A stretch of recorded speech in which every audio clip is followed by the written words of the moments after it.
नानी मोटी मास्टराणी मु भूगोल पढ़ी आसी। ଭୂଗୋଳ ପଢିବୁ ନା ମୋ ବାଳ ପଢିବୁ?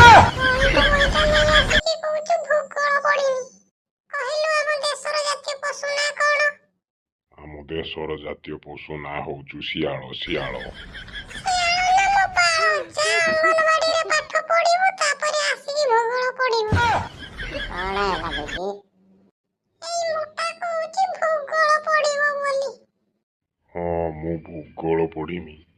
ଭୂଗୋଳ ନା ଚାଉଳ? ଇଏ ପରା ଆମ ଇଂଲିଶ ଟିଚର, ତତେ କେମିତି ଭୂଗୋଳ ପଢେଇବେ? ଯା ଏଠୁ।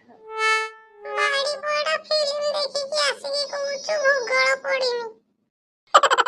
ଯଦି ଆମ ଭିଡିଓଟା ଭଲ ଲାଗିଥାଏ ତାହେଲେ ଚ୍ୟାନେଲଟିକୁ ସବସ୍କ୍ରାଇବ କରନ୍ତୁ। हाँ चैनल टी सब्सक्राइब करने सहित